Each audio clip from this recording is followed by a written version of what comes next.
बिस्मिल्लाहिर्रहमानिर्रहीम। Welcome to my YouTube channel. अस्सलाम वालेकुम क्लास 10th। उम्मीद है आप सब खैरियत से होंगे। वीडियो स्टार्ट करने से पहले आपसे छोटी सी रिक्वेस्ट है, अगर आपने मेरे चैनल को सब्सक्राइब नहीं किया तो प्लीज़ चैनल को सब्सक्राइब किया करें और शेयर किया करें। तो स्टार्ट करते हैं जी। आज हम करेंगे unit number 1 exercise 1.3 question number 4 and 5। बहुत ईजी क्वेश्चन है। सो स्टार्ट करते हैं जी। क्वेश्चन नंबर 4 हमें दिया हुआ है if G is equal to 4 minus 3 iota, G ये कम्प्लेक्स नंबर दे दिया, देन वेरीफाई दैट। ये 4 जो आइडेंटिटीज़ हैं ये हमने वेरीफाई करनी है। जी मॉडुलस का answer minus G modulus is equal to G double conjugate का mod is equal to minus G conjugate का मॉड। जो है वो सारे आंसर आपके पास सेम आने चाहिए। ये हमने वेरीफाई करवाना है। चारों आइडेंटिटी को हम वेरीफाई करवा लेते हैं। सो स्टार्ट करते हैं जी। सबसे पहले आपके पास जो जी की वैल्यू है हम उसको राइट करेंगे। G is equal to 4 minus 3 iota. ठीक है, पहले हमने जी मॉड फाइंड करना है। जी का मॉडुलस ले लेते हैं। G modulus is equal to formula एक बार हम राइट कर लेते हैं। X square plus Y square होता है और स्क्वायर रूट, ये आपके पास मॉडुलस का फॉर्मूला होता है। अब इसमें जो एक्स की वैल्यू है वो आपके पास रियल पार्ट होता है और जो वाई की वैल्यू है वो आपके पास इमेजिनरी पार्ट होता है। ठीक है जी। अब इस क्वेश्चन में अगर आप यहाँ पे निकाल के लिखें, एक्स की वैल्यू 4 है और वाई की वैल्यू आपके पास है -3। ठीक है जी। अब वैल्यूज पुट करवा देते हैं। The z modulus is equal to x की वैल्यू आपके पास 4 है, उसका स्क्वायर लिख लें, फिर प्लस वाई की वैल्यू -3 है, इसका आपने स्क्वायर ले लेना और यहाँ पे आपने स्क्वायर रूट इस तरह से लगा लेना है। ठीक है जी। अब इक्वल लगाएं। 4 का स्क्वायर आपके पास होता है 16 प्लस -3 का स्क्वायर होगा जी आपके पास 9, यहाँ पे आ जाएगा स्क्वायर रूट। इक्वल लगा लें, 16 में 9 ऐड करें तो ये हो जाता है 25 स्क्वायर रूट। 25 का स्क्वायर रूट आपके पास होता है 5। तो जी मॉड की वैल्यू आपके पास आ चुकी है 5। ठीक है। अब यहाँ पे जो है ना आपने प्लस माइनस, जब आप स्क्वायर रूट ख़त्म करते हैं ना तो प्लस माइनस होता है, लेकिन आप जो है ना मॉडुलस में प्लस माइनस नहीं लगाते। जब आप मॉडुलस फाइंड कर रहे हैं तो उसमें नहीं लगाते। बेसिकली मॉडुलस जो है वो डिस्टेंस होता है। ठीक है, ओरिजिन से डिस्टेंस होता है जो कम्प्लेक्स नंबर है, इसलिए जो है डिस्टेंस जो है माइनस में कभी भी नहीं होता। इसलिए फिर आपने जस्ट पॉजिटिव साइन लिखना होता है, माइनस का साइन जो है ना वो आपने राइट नहीं करना होता। ठीक है जी। अब नेक्स्ट चलते हैं। एक चीज़ हमने प्रूव कर ली है, इसको हम इक्वेशन नंबर 1 का नेम दे लेते हैं। ठीक है। अब सेकंड जो आइडेंटिटी थी वो आपके पास है माइनस जी का मॉड। तो सबसे पहले हम माइनस जी लिखते हैं, माइनस जी फाइंड कर लेते हैं। माइनस जी का मतलब है जो जी की वैल्यू उसको माइनस के साथ मल्टीप्लाई करवा दें। माइनस लिखें, 4 माइनस 3 आयोटा राइट कर लें।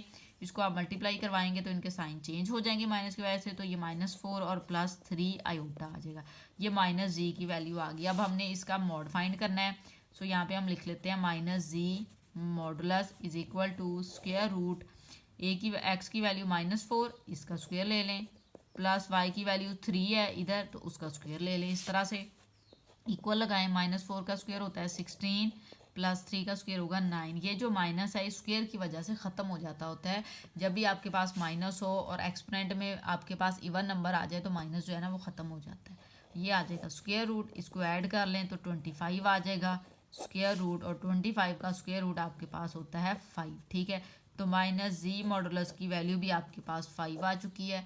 इसको आप इक्वेशन नंबर 2 का नेम दे लें। ठीक हो गया। अब चलते हैं जी थर्ड पार्ट की जानिब। जो थर्ड आइडेंटिटी थी वो आपके पास थी जी ये वाली। ठीक है जी, और इसका आपने लेना था मॉड। तो सबसे पहले आप क्या करोगे कि जी कॉन्जुगेट लेंगे, इक्वल लगाएं, 4 माइनस 3 आयोटा लिखा है, इसका हम कॉन्जुगेट ले लेते हैं। इधर डबल कॉन्जुगेट है, पहले सिंगल कॉन्जुगेट लें तो जी conjugate is equal to, conjugate का मीन है जो आयोटा के साथ आपके पास वैल्यूज़ के साथ ये जो साइन है ना उसको आपने चेंज कर देना होता है। कॉन्जुगेट का ये मतलब है, तो ये वाला साइन जो है ना हम चेंज कर देंगे तो ये 4 + 3 आयोटा आ जाएगा। ठीक है, इधर आपके पास डबल मॉड है तो हमने डबल कॉन्जुगेट सॉरी है तो वो हमें लेना पड़ेगा। G double conjugate is equal to, again इस वैल्यू का आपने कॉन्जुगेट लेना है 3 आयोटा, यहाँ पे आप लगा लें कॉन्जुगेट और यहाँ पे आ जाएगा G double conjugate is equal to, अब ये साइन चेंज कर दे तो 4 माइनस 3 आयोटा आ जाएगा। अब ये आ गया, हमने मॉड फाइंड करना है। नेक्स्ट पेज पे चलते हैं, इसको हम फाइंड कर लेते हैं। यहाँ पे हम लिखेंगे जी डबल कॉन्जुगेट का आंसर आपके पास आया है 4 माइनस 3 आयोटा। ठीक है, अब इसका आपने मॉडुलस फाइंड करना है तो जी डबल कॉन्जुगेट का मॉडुलस लिखें इज इक्वल टू, यहाँ पे हम वैल्यू लिख लेंगे एक्स की जो कि 4 है, उसका स्क्वायर हो जाएगा, प्लस आपने वाई की वैल्यू लिखनी है जो कि -3 है और उसका हम ले लेंगे इस तरह से स्क्वायर, ठीक है। इक्वल लगाएं, 4 का स्क्वायर होगा आपके पास 16 प्लस -3 का स्क्वायर हो जाएगा 9, और ये स्क्वायर रूट आप यहाँ पे लगा लेंगे। इक्वल लिखें, 16 में 9 ऐड करें तो 25, और यहाँ पे आ जाएगा इसका स्क्वायर रूट, ठीक हो गया। ये आपके पास जी डबल कॉन्जुगेट और मॉड की वैल्यू आ चुकी है। अब आपको पता भी नहीं आई, इसको हम स्क्वायर रूट को ओपन कर लेंगे तो ये 5 आ जाएगा। जी डबल कॉन्जुगेट और इसका मॉडुलस है, और ये आपके पास इक्वेशन नंबर 3 आ चुकी है, ठीक है जी। अब इक्वेशन नंबर जो 4 थी, मीन 4 आइडेंटिटी लेंगे जो कि -जी कॉन्जुगेट का मॉडुलस है, ठीक है। -जी हमने लिया हुआ था, -जी लेके is equal to -4 plus 3 iota हम राइट कर देते हैं, ये -जी की वैल्यू है आपके पास, ठीक है। अब आपने इसका कॉन्जुगेट लेना है, देन फिर उसका मॉड लेंगे। तो -जी का कॉन्जुगेट अगर आप लेते हैं तो इक्वल लगाएं, इसका कॉन्जुगेट लेंगे -4 प्लस 3 आयोटा, इधर कॉन्जुगेट लगा दें, बाहर लगा दें, इक्वल लगाएं। कॉन्जुगेट का मीन है आयोटा के साथ वाला साइन चेंज कर दें, तो -4 -3 आयोटा आ जाएगा। ये -जी कॉन्जुगेट की वैल्यू आ चुकी है। अब आपने इसका मॉड फाइंड करना है, मीन मॉडुलस लेना है, तो -जी कॉन्जुगेट, इधर मॉडुलस का sign is equal to square root लगाएं, एक्स की वैल्यू है -4, इसका स्क्वायर ले लें, ठीक है, प्लस वाई की वैल्यू है -3, इसका स्क्वायर ले लें। इसके अकॉर्डिंग अब आप वैल्यू देख रहे हैं, तो इक्वल लगाएंगे, -4 का स्क्वायर 16 आ जाएगा, प्लस -3 का स्क्वायर 9 आ जाएगा, और यहाँ पे आपने स्क्वायर रूट लगा देना है, ठीक है जी।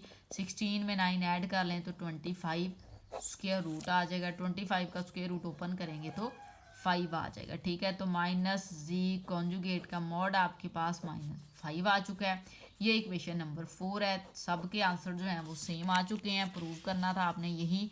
सो लास्ट पे हम राइट कर देंगे, फ्रॉम इक्वेशन 1 2 3 एंड 4, ठीक है। इन सारी इक्वेशन से हमारे पास क्या आया है, हैंस प्रूव्ड लिखने, ठीक है, हैंस प्रूव्ड। तो इस तरह से जो आपका क्वेश्चन नंबर 4 था, वो ये 4 आइडेंटिटीज थी, हमने प्रूव करवाना था, तो वो हो चुकी हैं। तो आपका क्वेश्चन नंबर 4 जो है वो हो जाएगा कंप्लीट। क्वेश्चन नंबर 5 की जानिब चलेंगे। लास्ट क्वेश्चन है इस एक्सरसाइज का, बहुत ईजी क्वेश्चन है, ये भी सॉल्व करते हैं इसको। उसने कहा if z1 is equal to 2 + 3 iota, z2 is equal to -1 plus iota, then evaluate, ठीक है। तो हमने एवेल्यूएट करना है, क्या हमने सॉल्व करना है, RE का मतलब होता है रियल। जब ये आपको कम्प्लेक्स नंबर में RE नजर आए तो इसका मतलब है आपने जो चीज़ आगे फाइंड करनी है ना, रियल z1 z2, तो z1 z2 का जो आंसर आया था उसमें से जस्ट आपने रियल पार्ट जो है ना वो मेंशन करना है, ठीक है। तो सबसे पहले हमें z1 और z2 फाइंड करना पड़ेगा।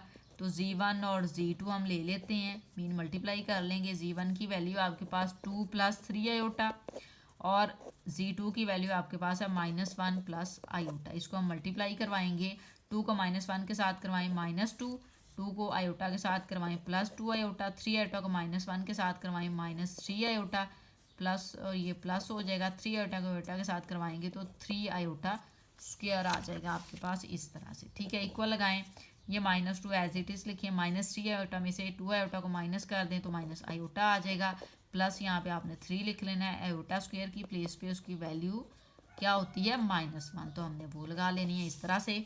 इक्वल लगाएं, यहाँ पे लिखेंगे -2 माइनस आयोटा, 3 को -1 के साथ मल्टीप्लाई करवाया, -3 आ जाएगा, -3 में -2 ऐड कर लें, -5 हो जाएगा, और ये हो जाएगा माइनस आयोटा।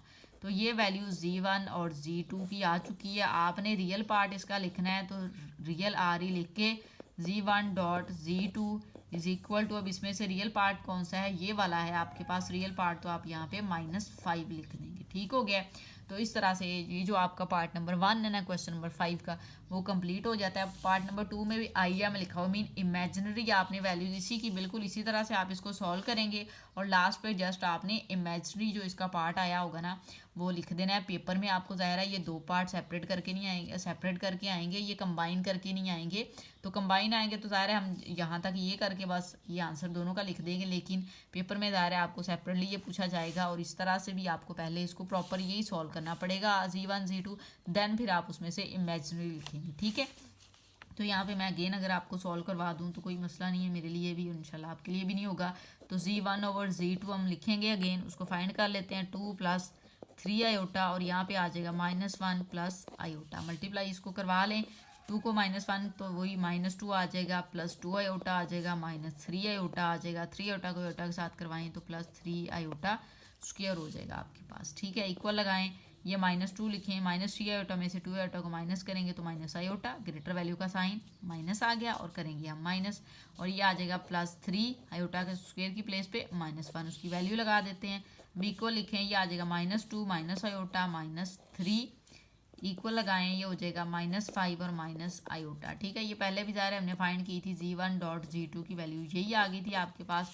अब उसने आपको फाइंड क्या कहा है, उसने आपको कहा है कि I am mean imaginary part लिखें g1.g2 का। ठीक है, तो इसमें से इमेजिनरी पार्ट देखें आयोटा है, आयोटा तो आपने राइट नहीं करना, इसके साथ जो वैल्यू है वो अगर कोई वैल्यू नहीं है इट्स मीन वो 1 होती है तो वो आप लिखेंगे और ये माइनस साथ में आ जाएगा, तो -1 आपके पास जो है ना वो इमेजिनरी पार्ट है। तो इस तरह से I am mean imaginary of g1 g2 क्या आ जाएगा आपके पास -1 आ जाएगा। ठीक है जी, तो इस तरह से आपका जो क्वेश्चन नंबर 5 है वो क्या कंप्लीट, आपकी यहाँ पे एक्सरसाइज भी कंप्लीट होगी। उम्मीद है वीडियो अच्छी लगी होगी।